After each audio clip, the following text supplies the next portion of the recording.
Simbaña.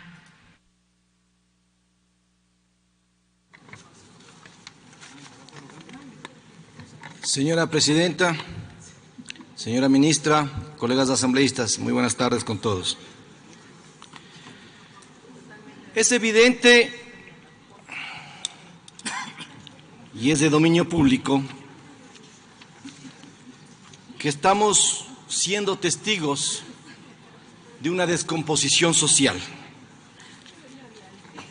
en donde se evidencia la pérdida de valores en una sociedad convulsionada, en donde de forma irracional los ibarreños hemos vivido un fin de semana de horror, donde vivimos de forma escalofriante cómo un machismo irracional acababa con la vida de dos seres vivos,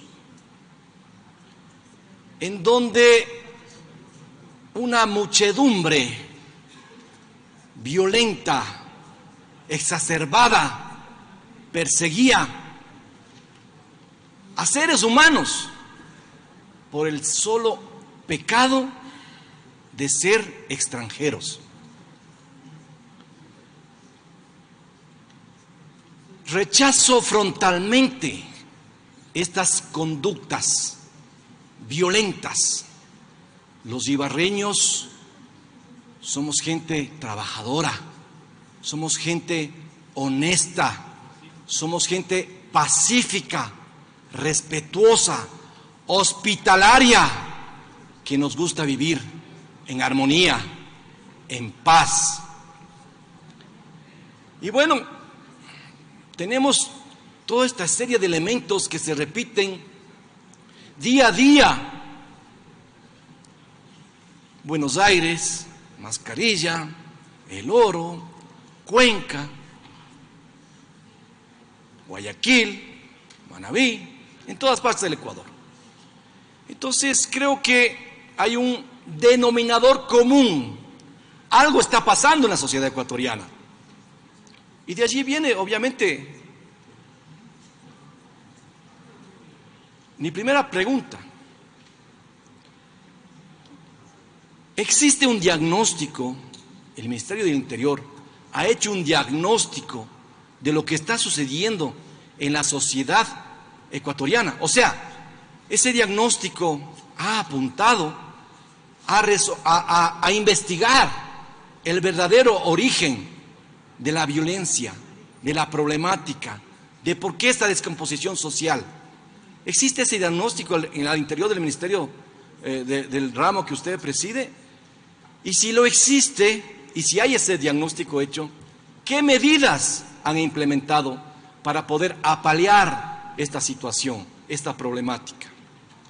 Con preocupación veía el día de hoy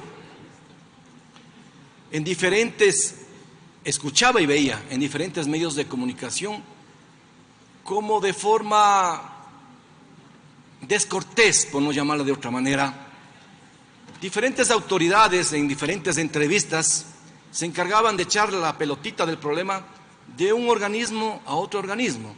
La Asamblea Nacional tiene la culpa, el Ministerio del Interior tiene la culpa a través de la Policía Nacional, los operadores de justicia son los culpables. Yo no creo, realmente, yo no creo que los problemas se resuelvan así. Realmente yo no creo. Todos somos parte del Estado, todos somos responsables en nuestras competencias de lo que sucede en nuestra sociedad. Creo que la mejor manera es hacer el diagnóstico del problema, encontrar el origen del problema y tomar medidas pragmáticas para resolverlo. Por ello la pregunta. Luego, obviamente aquí se ha hablado de casos como Buenos Aires, en la provincia de Imbabura. En repetidas ocasiones he solicitado, he oficiado tener una audiencia con usted, señora ministra, para hablar del tema de Buenos Aires, porque me he involucrado frontalmente en este tema he asistido a las minas, he estado en Buenos Aires, y obviamente el denominador común, lo que la gente grita en Buenos Aires es tener mayor presencia del Estado. Y ahí hay tres elementos fundamentales que necesitamos resolver o destacar en el debate o en la problemática. Sucede que hay tres elementos. Por un lado, la compañía Hanrin, por otro lado, el gobierno, y por otra parte están los mineros, yo no quiero llamarles ilegales, yo quiero denominarles irregulares. ¿Y por qué les denomino así? Porque estos mineros van allí a buscar el porvenir, a buscar el pan para llevar a su mesa, a la casa. Entonces, la siguiente pregunta va en ese sentido.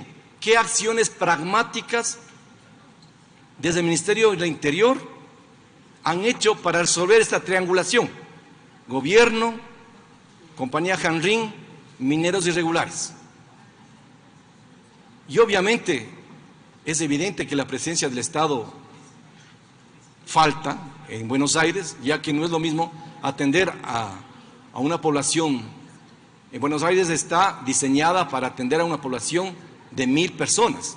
No es lo mismo atender a 1.000 personas que atender a 5.000. Entonces, es evidente que necesitamos mayor presencia del Estado, con todos sus servicios, empezando por la seguridad. Salud pública. Tenemos 3 médicos en Buenos Aires, no creo que 3 médicos puedan atender a 5.000 personas. ¿Sí? Alimentación. Tenemos 3 restaurantes en Buenos Aires, no creo que 3 restaurantes puedan atender a 5.000 personas, etcétera, etcétera, etcétera. Y para finalizar, creo que es doloroso hablar de esto, pero es indispensable hablar de esto. El último suceso ocurrido en Ibarra. Aquí creo que es fundamental realizar algunas preguntas muy puntuales. Como por ejemplo, ¿a qué hora, señora ministra, usted fue informada? ¿A qué hora y por quién fue informada de la novedad? Si es que fue informada. Luego, si fue informada, ¿qué disposiciones, qué órdenes dio para resolver esta situación? Obviamente, en esta cronología de tiempo que sucedió a partir de las 8:30 de la noche, también me asalta algunas dudas, como por ejemplo, ¿qué motivos hubo? Porque supongo que no solo fue el caso del problema de Diana Carolina, sino también otros motivos conexos que exigieron la renuncia de la señora gobernadora. Entonces, me gustaría saber también qué pasó atrás de la renuncia de la gobernadora, o cuáles fueron los elementos o los motivos por los que se le pidió la renuncia a la señora gobernadora. Y para terminar, en este mismo orden de ideas, me preocupa saber que en diferentes medios de comunicación y redes sociales se da a conocer que la Policía Nacional no cuenta con el material suficiente, con los elementos suficientes, con los pertrechos suficientes. Asambleísta, tiene 1 minuto para concluir para con poder su pregunta, por favor. Contrarrestar todos estos actos de violencia. Me informan extraoficialmente que una vez que se gradúa un agente policial, le dan 25 balitas para que pueda resolver los problemas de la ciudadanía. Entonces me gustaría saber si todos estos elementos son reales y con qué cuenta la Policía Nacional para brindar una real seguridad a los ciudadanos. Señora ministra, muchas gracias. Gracias, asambleísta Simbaña. Voy a procurar responder sus inquietudes. En primer lugar, si es que el Ministerio del Interior y la Policía Nacional cuentan con un diagnóstico de lo que sucede en materia de violencia.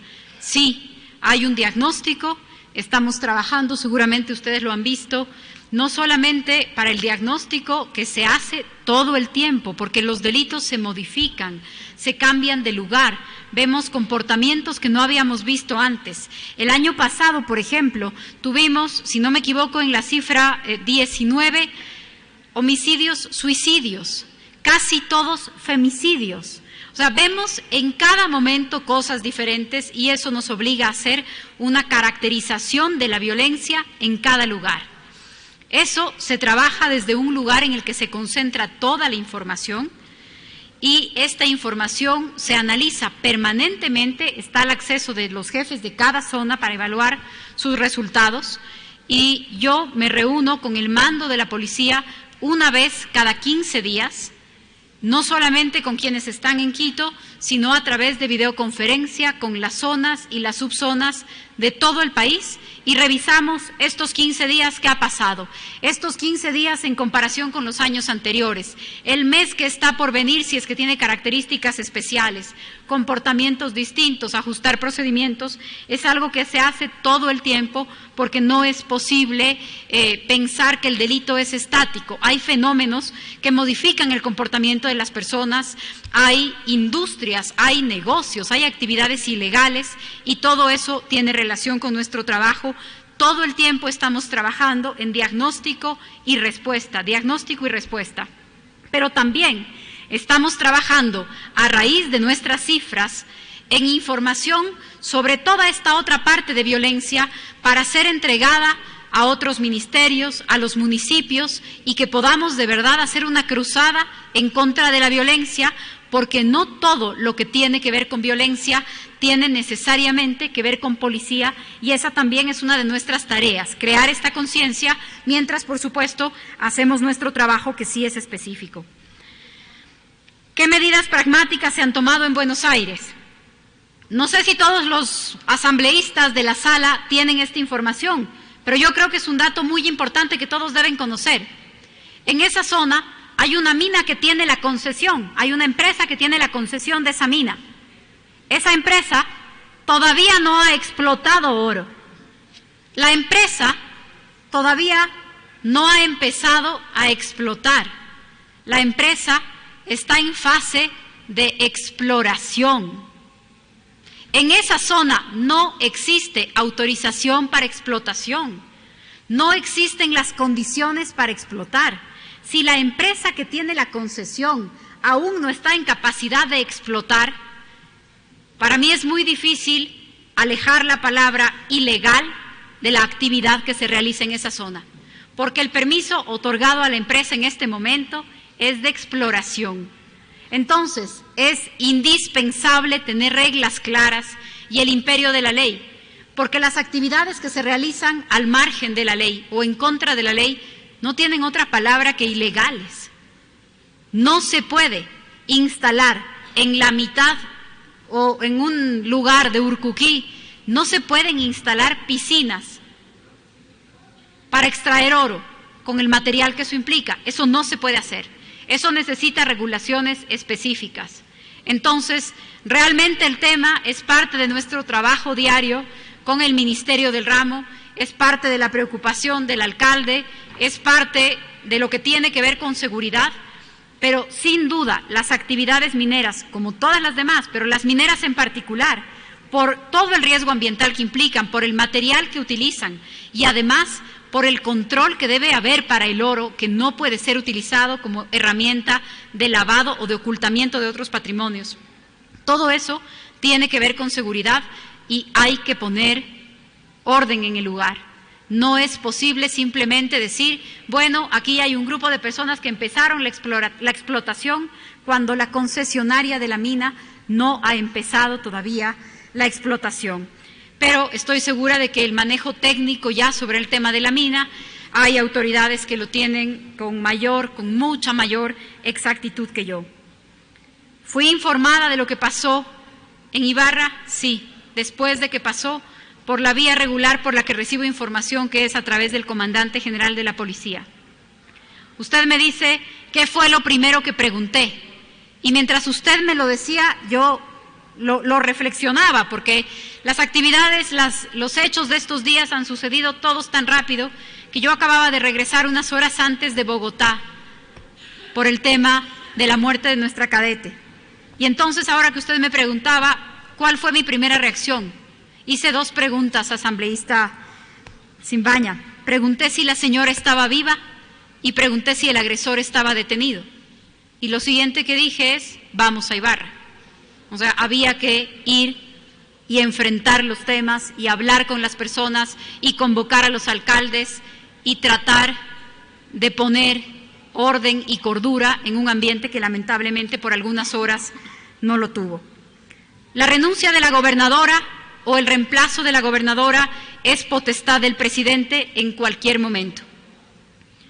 Se ha nombrado ya un nuevo gobernador en Imbabura y creemos que eso va a facilitar una nueva lógica de relación con los actores locales en la línea que ha instruido el presidente Moreno de construir alianzas por los objetivos del país, de poder dialogar por los temas de seguridad, de poder dialogar por los temas de lucha contra la corrupción, de poder dialogar por el empleo, de poder dialogar por lo que a todos nos preocupa. Esperamos que esta nueva designación así lo logre. El día de ayer también se ha designado a un nuevo gobernador, a una nueva gobernadora en la provincia de Chimborazo. Hace 15 días hemos designado un nuevo gobernador en Guayas, hace parte de la gestión regular del gobierno. Decía usted, señor asambleísta, que a los policías se les entrega 25 balitas. Las municiones tienen que ser controladas de manera rigurosa, porque son municiones, no son balitas, y hay una responsabilidad que asumir sobre eso.